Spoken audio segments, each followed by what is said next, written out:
Now, welcome to this press conference. It's my great pleasure to welcome German Chancellor Olaf Scholz to join the Nordics at this end of our Prime Minister's meeting. We will now hold short introductions and they will be open for questions. Mette Frederiksen will leave a bit earlier because she's reaching a plane, so she's not storming out when she leaves. It's agreed. Maybe. Chancellor, thank you for... yeah, we will see. Thank you for joining us today. It is of political and historic importance to welcome the German Chancellor. I think each of our countries would say that Germany is our most important European partner.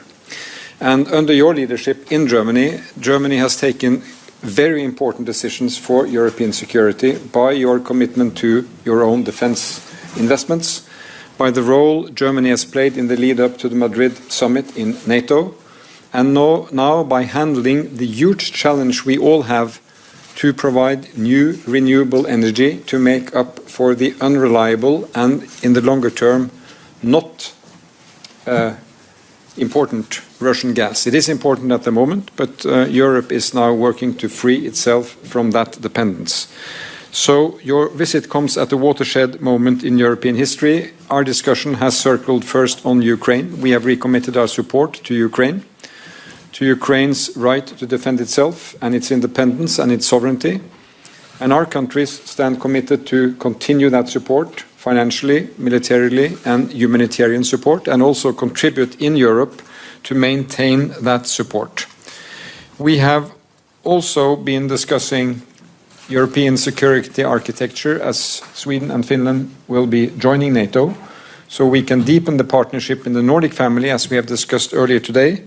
But Germany will be key among our allies to deepen that cooperation here in the north of Europe. We will increase our defense collaboration in the wider Nordic-Baltic region. And then on energy, we have this common approach to energy that electricity is key and almost everything that can be electrified will be electrified, which means that in the future we will need more renewable energy, and it is the renewable energy that we will need. Your government, Chancellor, made important decisions from that even before the war broke out in Ukraine. And in a way, we are in this together because we have to provide a lot more renewable energy into the wider European context. And there is no European country that will be an island in this.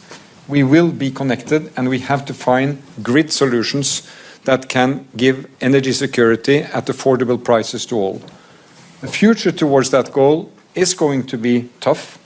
It is going to be turbulent, but we are committed to making that transition, safeguarding European and German energy security and Nordic energy security.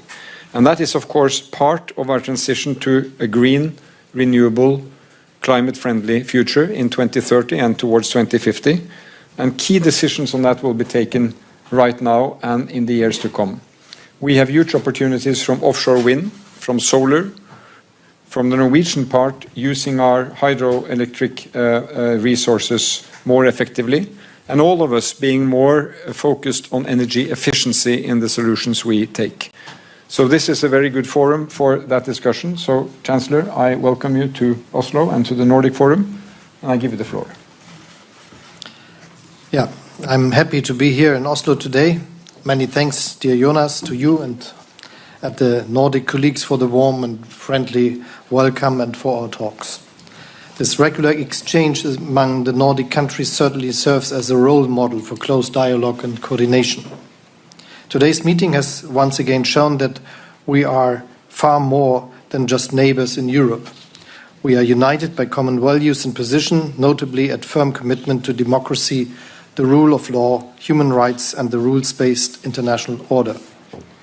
And we face the same challenges, the consequences of the global climate crisis, as well as the current threat to the rules-based international order.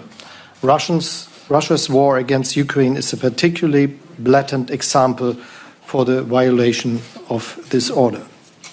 With our partners Denmark, Finland, Iceland, Norway and Sweden, we stand united against such atrocities. We support the freedom, security, territorial integrity and sovereignty of Ukraine and the Ukrainian people. That is why we will continue our comprehensive and long-term support for Ukraine. with political, military, financial and humanitarian means and assistance, and also in the reconstruction of Ukraine. Today's meeting has confirmed our resolve to continue these efforts. We stand also together to mitigate the global effects of the war unleashed by Putin against Ukraine, such as worsened food and energy security. The close cooperation between our allies and Nordic friends and Germany will deepen even further in the time to come. Germany is particularly pleased to be able to welcome in the near future the two more Nordic partners, Finland and Sweden, to NATO. This will contribute to the security of Northern Europe, of Germany, and of the transatlantic alliance. We will continue our close cooperation for the benefit of peace and security in our own countries and beyond. And let me continue with all the debates we had on energy security. Yes, it is necessary that we now stay together and work very hard, intensely, to make it possible to organize the supply with all the energies we need, with coal, oil and gas and things that are necessary for continuing our industrial production.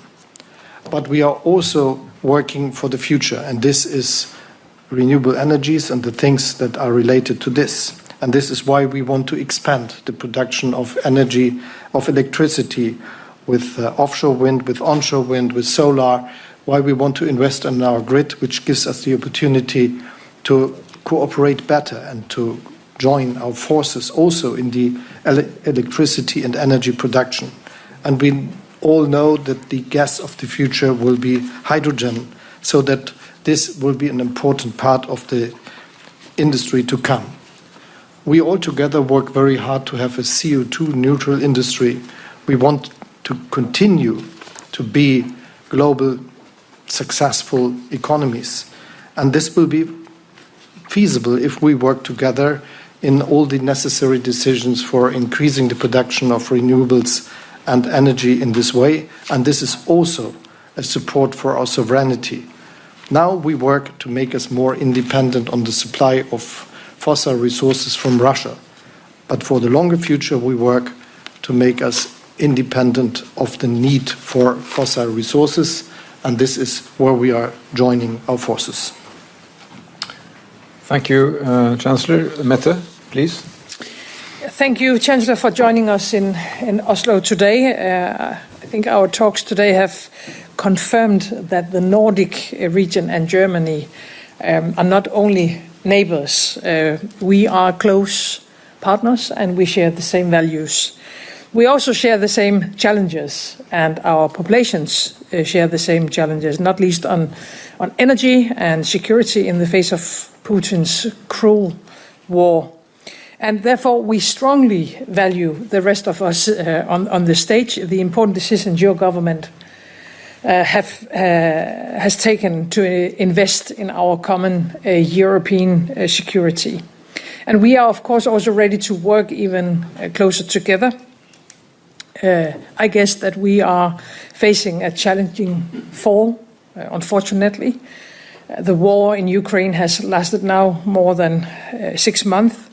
The Ukrainians have paid a terrible price, and the consequences are now felt in all our countries as well. The pressures on Europe's gas supply is only one example, but we feel it, all of us. The fight is far from over, and I think it is crucial that we maintain our strong resolve and unity. And therefore, Jonas, I think it has been really a good idea to bring Germany to the Nordic discussions today, because the European unity can only be as strong as we want it to be. So once again, thank you, both of you, for our discussions today. Thank you, Mette. Sanna, please. Thank you, Jonas, and dear Olaf. It is very good that you're here today with us, and we had a very good meeting earlier.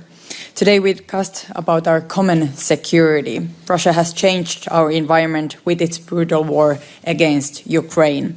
We all agree on the need to step up our support for Ukraine. As we enter the cold winter, our populations need to understand what is at stake. I trust they will. Russia can only lose this war it has started. We should not imagine a world where war, open disregard of human rights, and a mindset of imperialism pays off. Germany and the Nordic countries share the same security environment. I hope that Finland and Sweden will soon be members in NATO, and I wish to thank you also for the strong support during our accession process. Our membership in NATO will make us all stronger.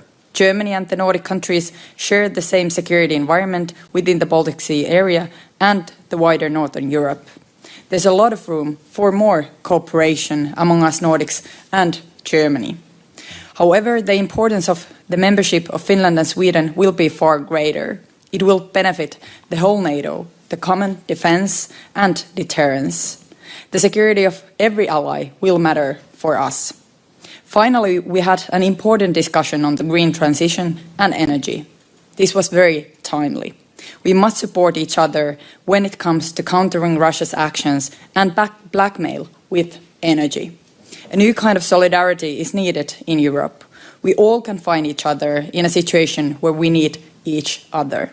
Thank you so much for joining us, and thank you, Jonas, for hosting today's meeting.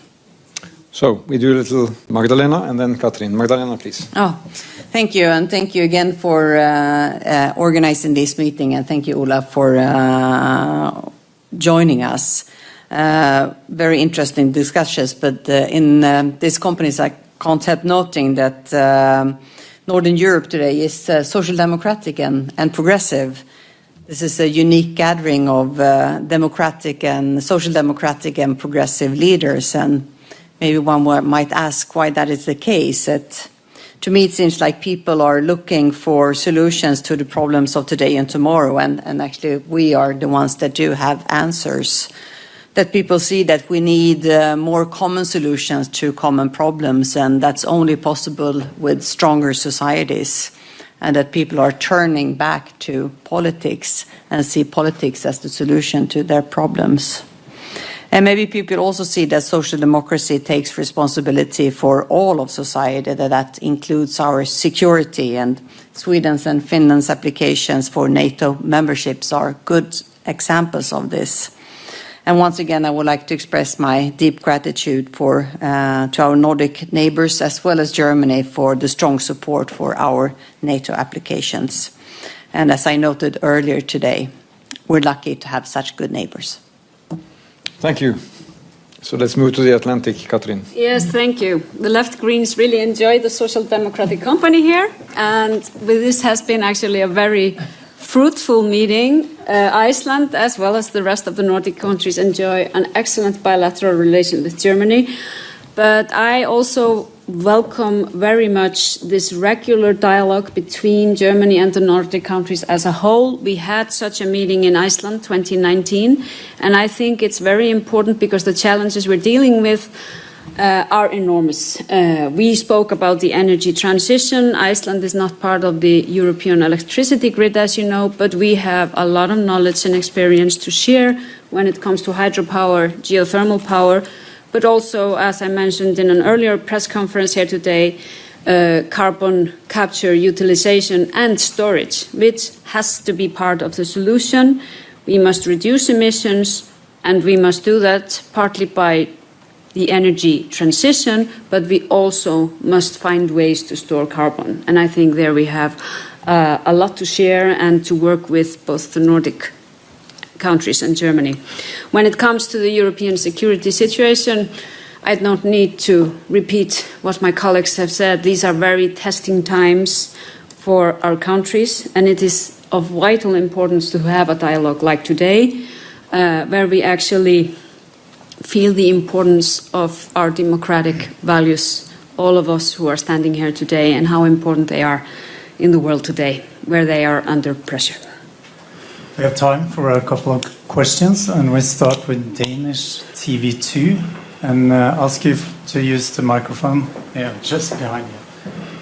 Yeah, thank you. It's a question for the German Chancellor. In the light of the urgent need to cut the gas supply from Putin, how comfortable are you then with the green transition that you see in the Nordic countries? We heard some very proud prime ministers earlier today, but how comfortable are you actually? Thank you for your question. You should know that Germany already took the decision that we will become a CO2 neutral country in 2045. And this means that we have to increase the production of electricity from renewables immensely. And we are doing it. So just to give you a figure on that, today we are producing 600 terawatt hours of electricity. We will increase that to 800 in the end of this decade, and it will be the double the figure 10 years later. And this is all because industrial models change, ways of producing steel, doing chemistry, producing cement, doing all the other industrial activities will depend on the use of electricity from renewables and of hydrogen. And if I understand this exactly, this is the model the Nordic countries are following in one or the other way, and so we are working together. We also know, as Jonas said, that it is necessary to have a grid that is cooperating, so this gives us a better strength together. And when we are now facing our problems we have today, it is good to know that we already took the decisions to become independent of the imports of fossil resources from Russia, but in the end from other places of the world as well, and that we know exactly what is now the right way for this industrial revolution to come. Next question is for the Süddeutsche Zeitung. Daniel Brössler, Süddeutsche Zeitung. I have a question for the Chancellor and the Prime Ministers. There's a debate right now in Europe to deny visa to Russian tourists, which the Chancellor has said he is skeptical about. I would like to ask all of you if you find it acceptable that Russian tourists are enjoying themselves in Europe while the killing goes on in Ukraine. And since there are different opinions on this, how a compromise could look like. And my apologies, question in German to the Chancellor, Herr Bundeskanzler, wie beurteilen Sie die Höhe der Gasumlage und lässt sich so Ihr Entlastungsversprechen für den Herbst noch halten? Vielen Dank. Would you like to start? If you, please. Germany. Yeah. First, there is a question about a special levy we organized to face the situation that not all companies that have contracts with Gazprom importing gas get the gas they already ordered, and so they have to manage that situation, and this has an impact on prices for gas for all those who are having gas demands in Germany. Die Antwort ist, ich bin sehr froh, dass die Umlage nicht so hoch ausgefallen ist, wie sie in manchen Spekulationen der letzten Tage erwartet wurde. Aber es ist so, dass damit eine Herausforderung, eine Belastung für die Bürgerinnen und Bürger verbunden ist. Und deshalb ist es richtig, dass wir nicht bei den beiden Entlastungspaketen von 30 Milliarden Euro stehen bleiben, die wir bereits auf den Weg gebracht haben, sondern dass wir ein weiteres Entlastungspaket als Regierung intensiv vorbereiten und auch umsetzen werden. You'll never walk alone, das ist das, was ich dazu gesagt habe. Und das gilt auch für das, was wir als Regierung als gemeinsame Entscheidung treffen werden. Ganz klar ist, dies ist eine Belastung. Aber wenn wir genau hinschauen, dann sind die Herausforderungen für die Bürgerinnen und Bürger angesichts der gestiegenen Energiepreise, angesichts anderer Preise, die auch steigen und der Inflation viel größer und beschränken sich nicht auf dieses eine Teil. Wir werden also ein Entlastungspaket schnüren, das nicht nur die Kosten der Umlage adressiert, sondern darüber hinausgeht. Das steht den Bürgerinnen und Bürgern zu, dass wir sie nicht alleine lassen. Wir wissen, wie eng die Rücklagen sind, dass manche Bürgerinnen und Bürger gar keine haben, dass viele das Geld, das sie im Monat verdienen, auch wieder ausgeben. Und selbst diejenigen, die ein bisschen mehr haben, haben es deshalb noch lange nicht dicke. Und deshalb ist es wichtig, dass wir eine solche zusätzliche Entlastung über die beiden großen Pakete von 30 Milliarden hinaus, die wir bereits gemacht haben, auf den Weg bringen. And to the question you ask us about Russian tourists coming to Europe. It was an important decision of all of us that we imposed sanctions on those who are responsible for the war and a lot of oligarchs and those who are financially and economically profiting from this Putin regime. And we will continue to do so. But I think this is not the war of the Russian people, it is Putin's war, and we have to be very clear on that topic. Mette? Yeah, I agree with what Olaf said, but at the same time, I think it is understandable why some Europeans, and maybe especially some Ukrainians, find it a bit strange that Russia has attacked a European country. There's a war in Europe, and at the same time, we are receiving tourists from the same country that has attacked another country. So I think it is an important discussion. We are through this 6 months, we have had several sanction packages, and they are now working. And of course, we should always be open to have a discussion whether or not we can do something more that could be on Russians traveling to Europe. But of course, we have to be able to have this discussion amongst us, and I think one of the things we have been able to manage through this war is our unity. So I think we should have the discussion, but I understand why some people think it's a bit strange being there when there's a war in Europe. And now I have to leave, not because of the question or because of my colleagues. So safe journey. Sanna. Thank you for the question. Ordinary Russian people didn't start the war, but at the same time we have to realize that they are supporting the war.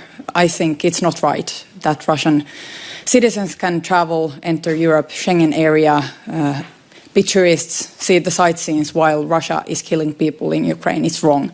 And we need to discuss it in European Council. We need to discuss it in the Schengen area, what to do with the issue. Of course, it's not black and white issue. There is also different colors of grey in there. There are also many people in Russia that are against the war, that are actually under threat within Russia.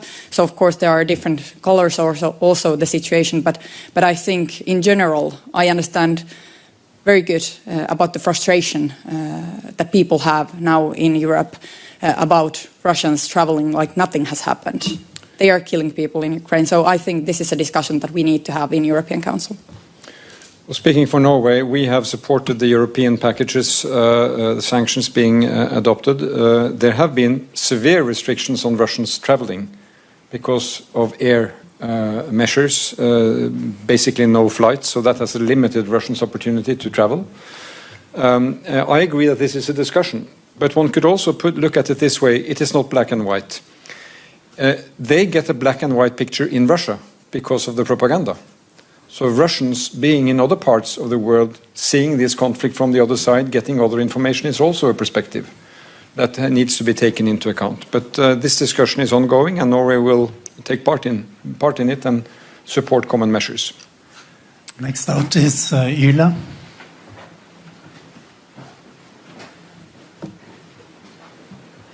Pirja Auvinen, Finnish broadcasting company Yle.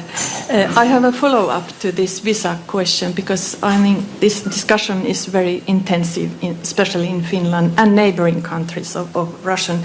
Mr. Scholz, you said that you don't see any new restrictions of tourist visas, so I understood. But how do you see if the member countries like Finland or Baltic countries, if they make the national restrictions, does it weaken European Union, EU front?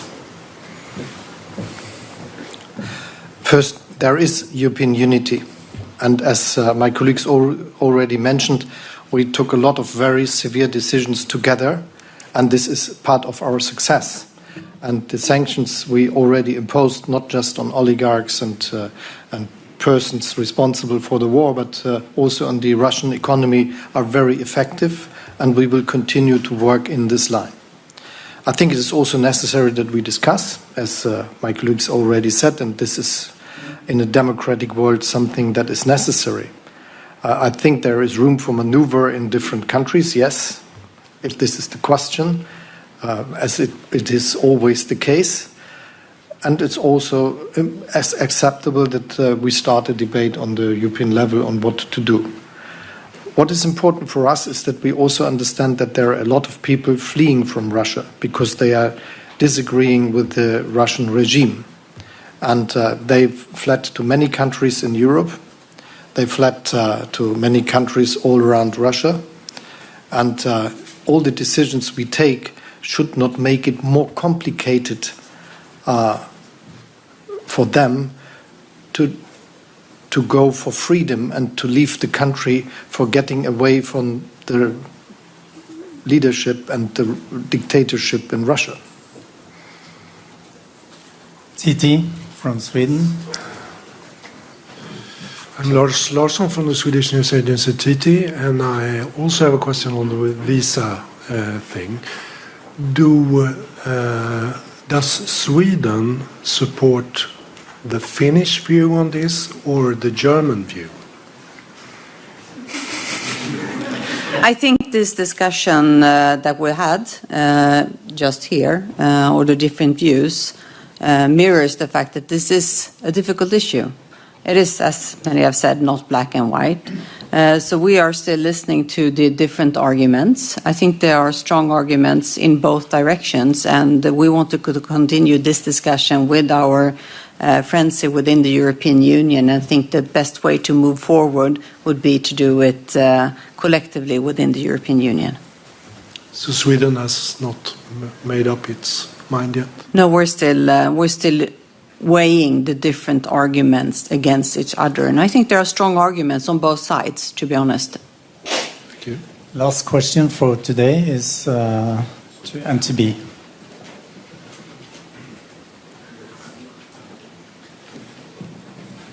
Thank you. Kenneth Haug, Norwegian news agency NTB.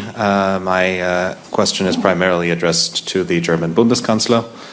In an interview with the newspaper Aftenposten published yesterday, Prime Minister Støre stated, quote, "Each country is responsible for making sure their own electricity system holds up." This in regard to Norway announcing the possibility of stopping electricity exports to Europe this winter if the situation becomes too difficult domestically. With the coming winter in mind, is this the kind of rhetoric you want to be hearing from your partner countries? If I get it right, you are putting the thing in the wrong direction and misunderstanding exactly. And I think, I hope it is not. Should I rephrase the question? It is possibly that you just read it wrong. But if you understood it correctly, you shouldn't ask such a question. Because what I said is that I very much understand the Norwegian decision-making processes. They have to secure the electricity production with water, and this is a very good job they are doing for whole Europe and for Norway. And there is no misunderstanding on the question if there has to be a decision to be taken that makes it sure that there will be always enough water supply for the electricity production in Norway. So it was possibly completely different to what you said. Thank you. Please. That ends this press conference. Thank you all for coming. I ask the press to sit a little bit so the guests can get out first. Thanks. He was quoting me. He was quoting me.